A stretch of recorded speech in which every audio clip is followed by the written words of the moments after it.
Familias Púrpura, en el marco de la celebración de la Semana Púrpura 2020, presenta Síndromes epilépticos, a cargo del Dr. Edwin Forero, neuropediatra del Hospital Fundación Cardioinfantil de Bogotá. Muy buenas tardes, mi nombre es Edwin Forero, yo soy neurólogo pediatra de la Fundación Cardioinfantil, soy especialista en neurofisiología clínica y epilepsia.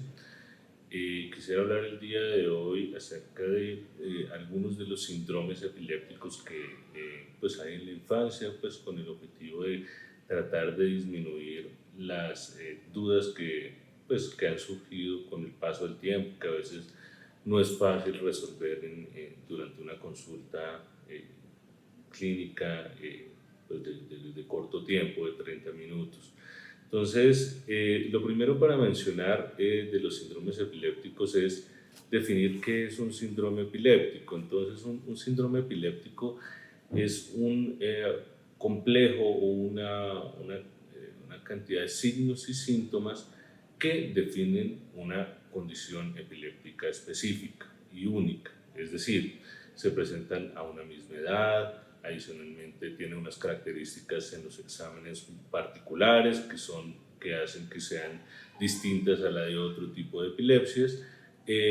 Adicionalmente hay hallazgos en el examen clínico o en las características de las crisis que hacen que sea único la presencia de ese tipo de epilepsia. Juntando todos ese tipo de elementos podemos hablar de un síndrome epiléptico.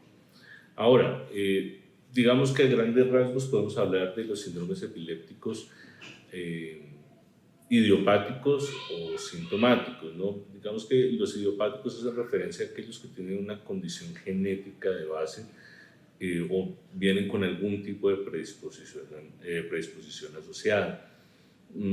Y hay otros que son sintomáticos, pues que nos referimos básicamente de acuerdo a la etiología, a la causa que tengan, es decir, si fue producto de una lesión en el cerebro, una encefalopatía hipóxico-isquémica, es decir, faltó oxígeno, faltó sangre en el momento del nacimiento, un tumor, una hemorragia, cualquiera que esa sea y que altere la estructura del cerebro y que pueda generar pues a la larga convulsiones, ¿cierto? Entonces de pronto cuando encuentran esos términos pues hace referencia a eso.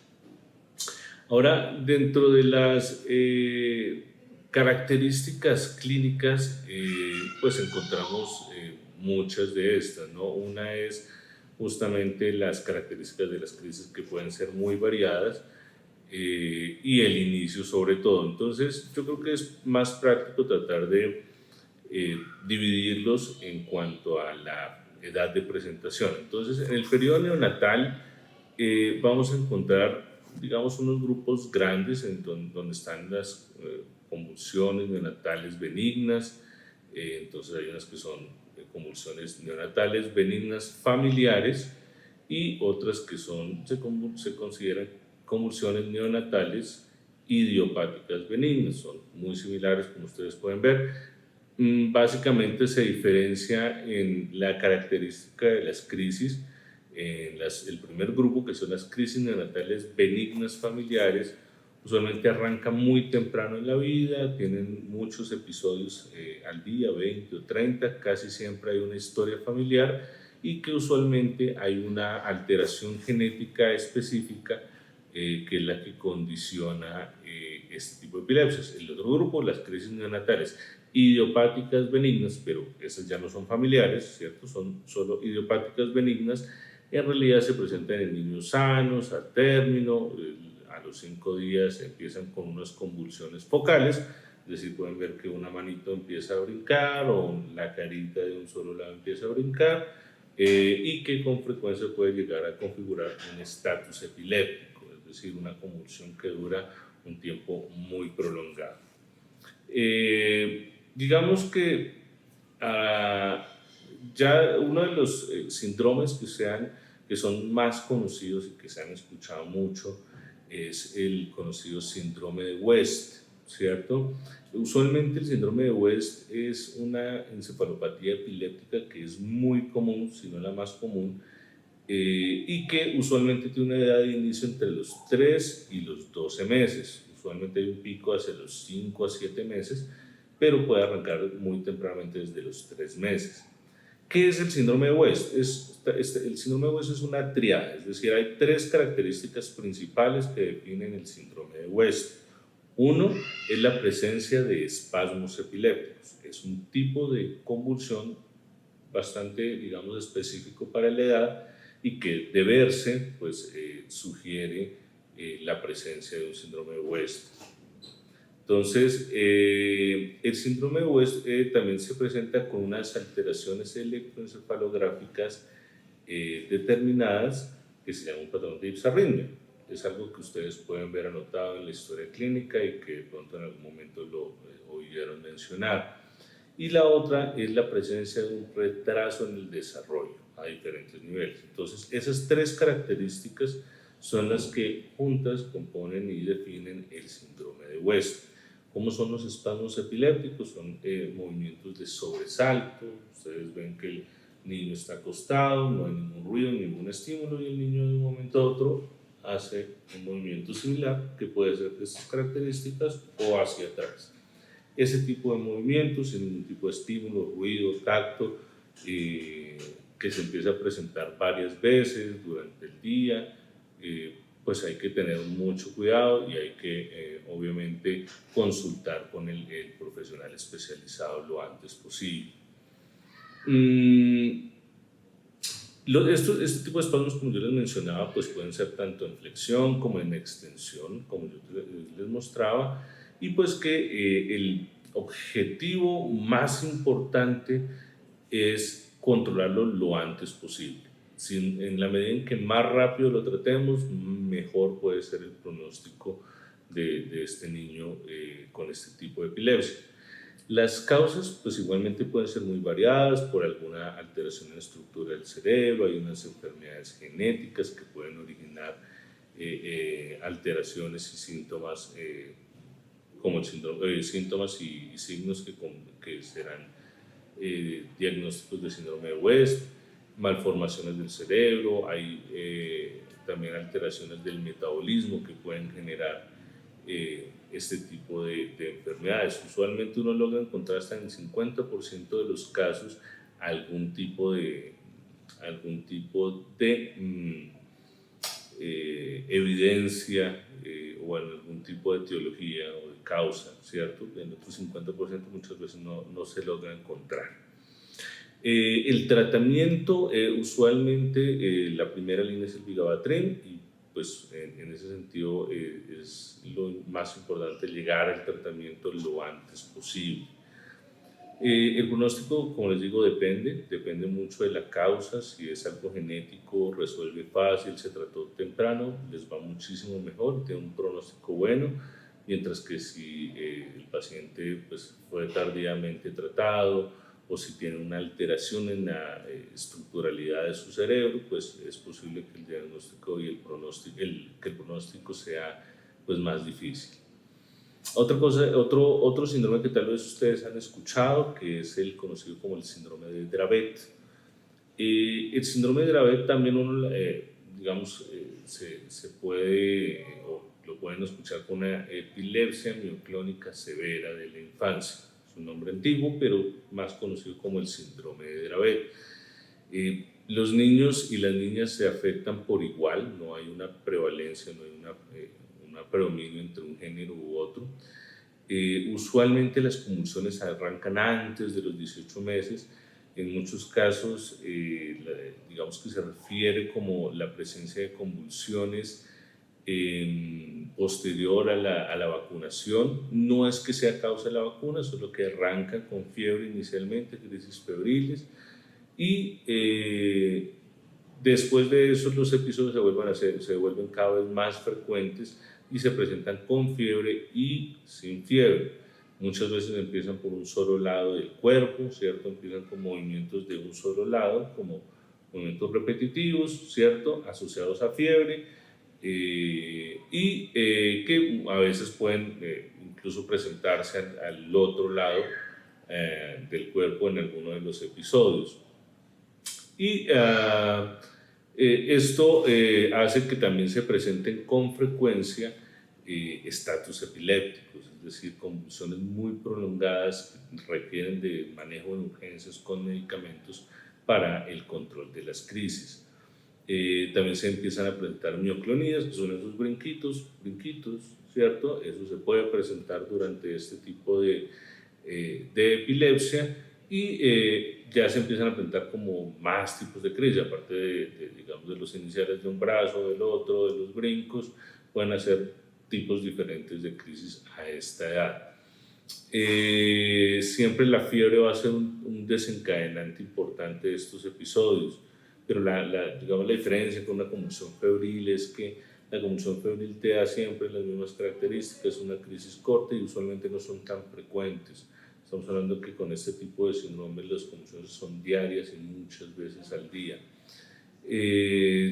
Digamos que también varía el pronóstico en cuanto a pues la severidad con la que se presente el cuadro. De eso depende si tenemos dificultades posteriormente en cuanto a la parte de aprendizaje o en la parte motriz.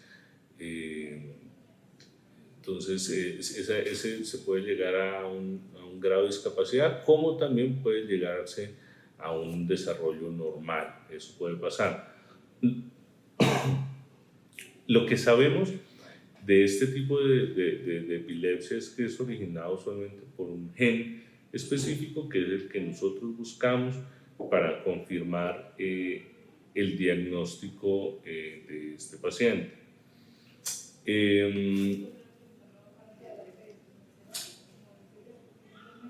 El trazado electroencefalográfico pues también nos ayuda a nosotros cuando estamos buscando este tipo de epilepsias.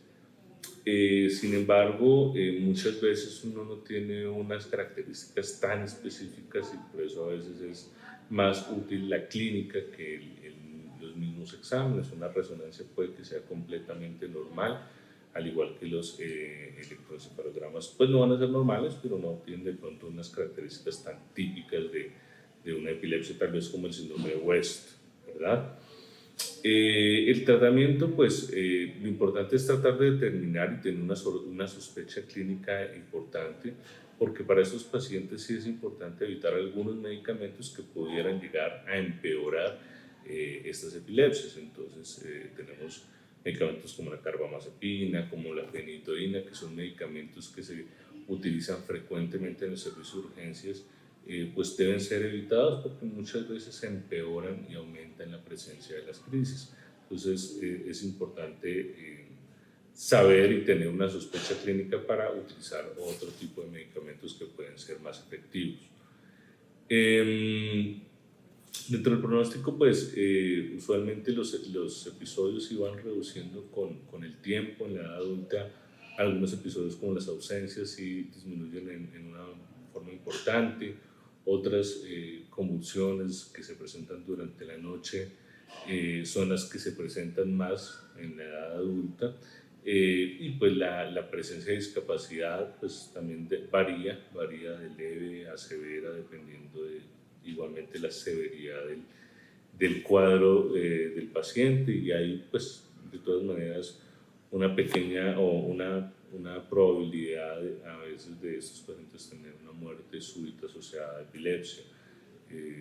Todo depende mucho del control que se tenga del cuadro clínico de las convulsiones, que eso obviamente disminuirá el riesgo de este tipo de eventos.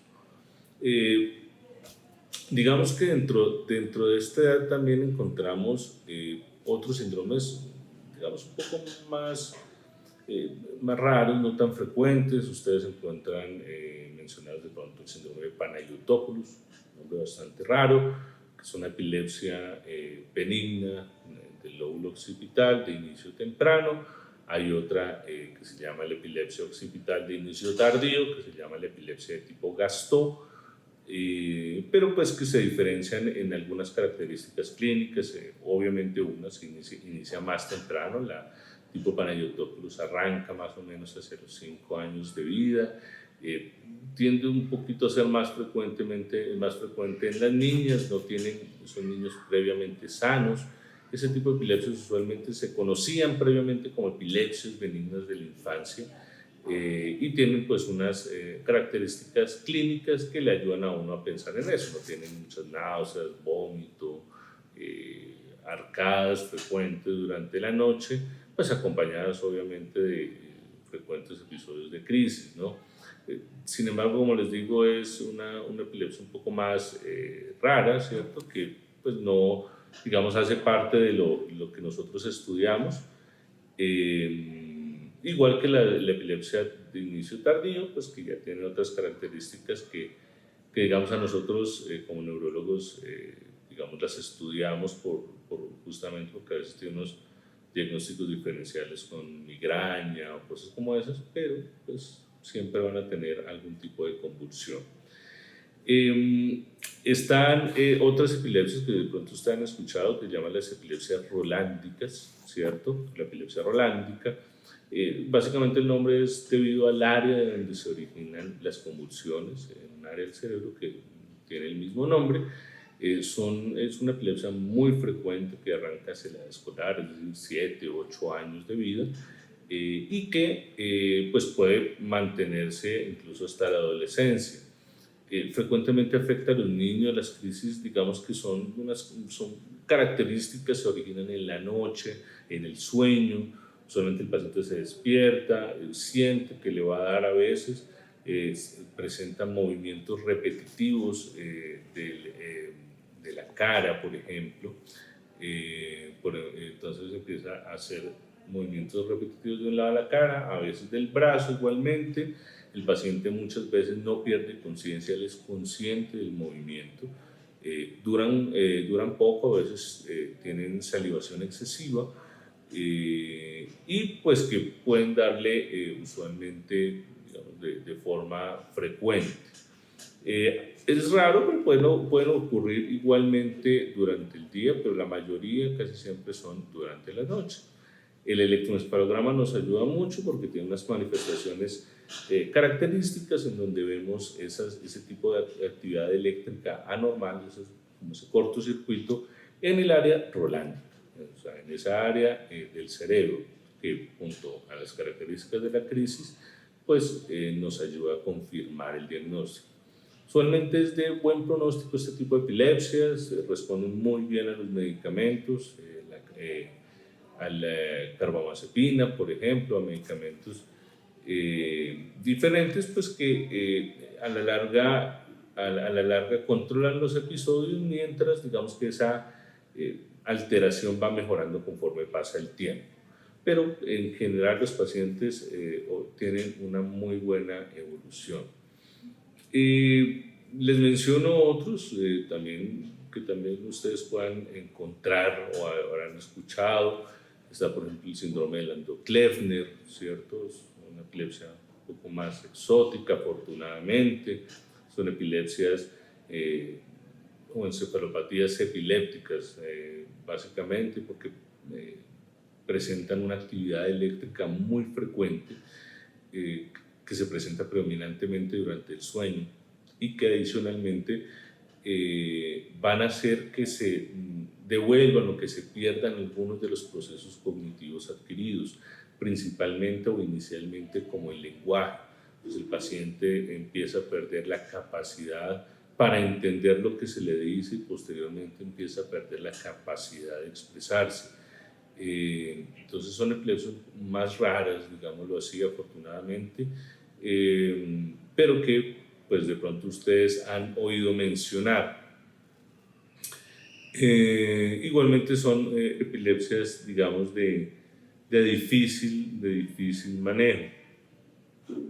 Les menciono rápidamente la epilepsia de ausencia, ¿no? Es una epilepsia muy frecuente, probablemente la más frecuente en la infancia, aunque puede arrancar desde los 4 años hasta los 10 años, las ausencias infantiles, hay también ausencias juveniles. Este tipo de epilepsias se conocían previamente como epilepsias benignas de la infancia. Son episodios de desconexión súbitos, de corta duración, menos de 1 minuto, 30 segundos, 15 segundos. El paciente interrumpe su actividad, puede hacer algo de parpadeo, movimientos de la boca como si estuviera saboreando, a veces movimientos repetitivos de la mano y posteriormente regresan como si nada les hubiera pasado, retoman su actividad normal. Entonces, son episodios que a veces son muy cortos, son difíciles de evidenciar, a veces en los colegios donde más se dan cuenta porque ese niño se queda como ido, pero la diferencia está en que ellos no responden. Si tú ves al que está como ido, que está mirando un punto fijo, haciendo algún movimiento repetitivo extraño, pues y al llamarlo no responde a pesar de que tú lo llames, de que lo muevas, por ejemplo, y él no responde, pues digamos que hay que sospecharlo, y más si se vuelve muy frecuente esos episodios durante el día. Este tipo de epilepsia responde muy bien a los medicamentos. El ácido valproico es el medicamento de elección para este tipo de epilepsias y usualmente responden muy bien, con resolución completa con dosis bajas. La evolución es buenísima, a los 2 años se pueden retirar los medicamentos en la gran mayoría de los casos y pues no es necesario y puede que nunca más vuelva a aparecer. Está también la epilepsia astato-mioclónica o con crisis mioclónicas astáticas o síndrome de Dosé o de DUS. ¿Sí? Pueden ustedes encontrarlo y lo han escuchado de todas esas formas. Es una epilepsia, digamos que también pues digamos que frecuente para nosotros encontrarla.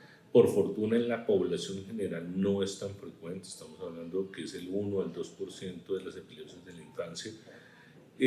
Se llama de esta manera básicamente porque presenta convulsiones de tipo mioclonías, que son brinquitos, ¿cierto? Los pacientes empiezan a tener brinquitos durante el día, a soltar las cosas, y en una edad temprana, ¿cierto? Y adicionalmente empiezan a tener atonías o crisis astáticas, donde el paciente pierde de una forma súbita, de un momento a otro, el control de la cabeza o del cuerpo. Entonces el paciente se le cae su cabeza sin previo aviso, se golpean o a veces están caminando y se caen como si los desconectaran. De un momento a otro se caen, se golpean, ellos no tienen tiempo de protegerse y empiezan a presentar esos episodios de forma frecuente. Estos episodios, este tipo de epilepsia, igual o parecido como lo mencionábamos con el síndrome el síndrome de West, dependen mucho y van a inferir mucho el pronóstico de la mejoría en cuanto al inicio del tratamiento, el inicio temprano y adecuado del tratamiento.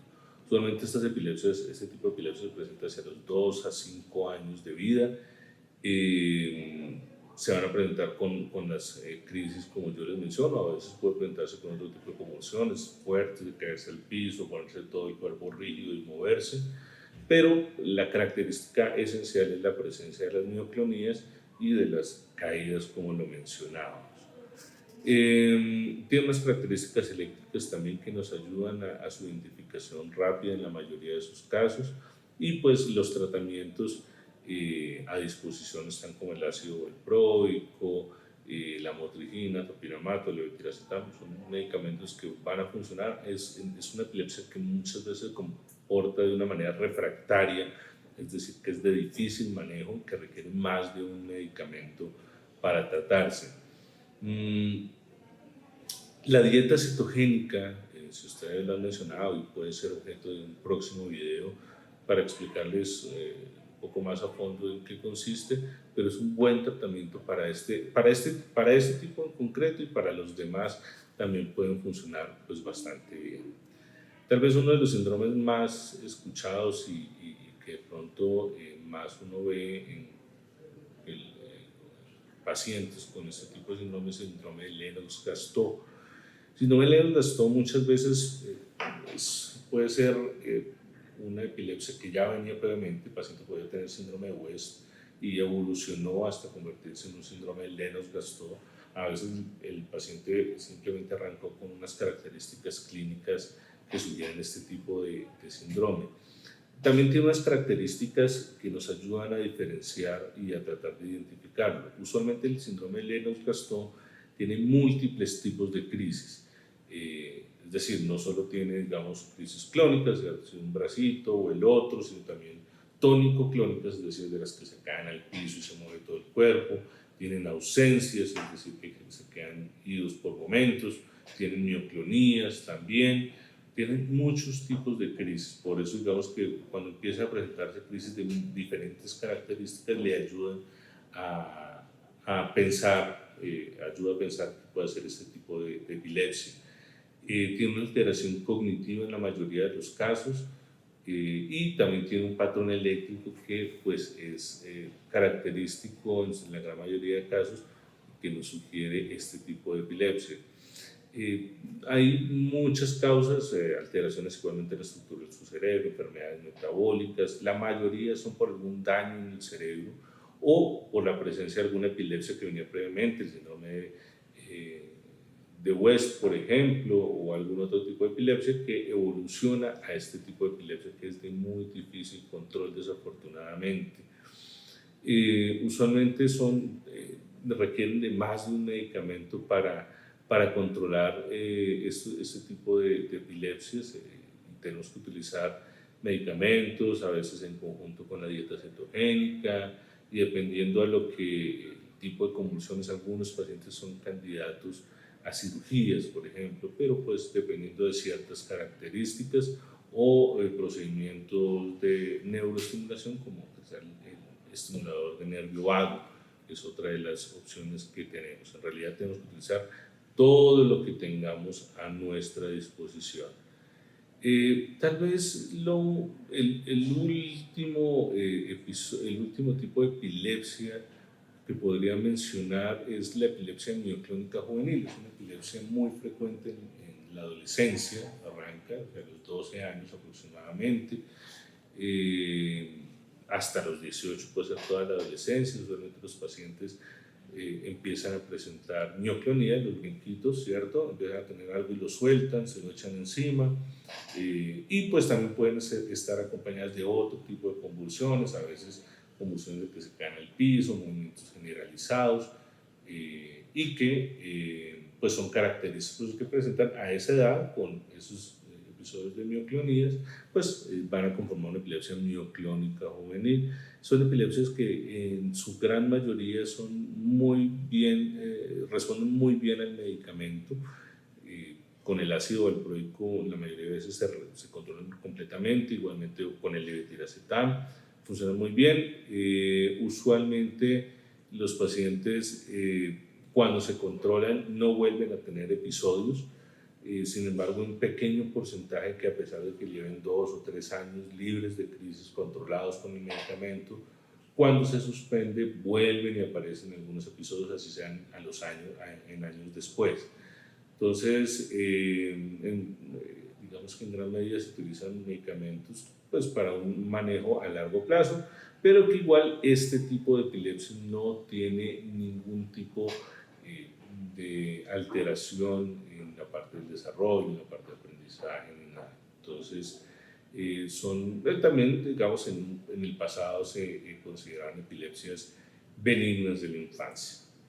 Entonces, esto, digamos, como una explicación muy breve, muy por encima, por supuesto, acerca de qué es cada o cuáles son este tipo de síndromes y de epilepsias que ustedes han escuchado mencionar en las consultas, o que muy posiblemente algunos de sus familiares tiene y no ha podido entender muy bien por qué se llegó a un diagnóstico como este. De mi parte, me queda simplemente pues agradecer la atención primero que nada, esperar que haya podido resolver en algo las dudas que se tienen, que probablemente se tienen desde hace mucho tiempo, y que claro, con mucho gusto, si está en mis manos, poderlas seguir resolviendo, pues obviamente para el beneficio de ustedes como padres, como cuidadores, y de nuestros pacientes, que es sobre todo lo más importante. Agradezco mucho la atención y agradezco mucho a la organización del evento permitirme hablarles acerca de algo que pues a mí me apasiona. Muchísimas gracias y que estén muy bien, tengan muy buena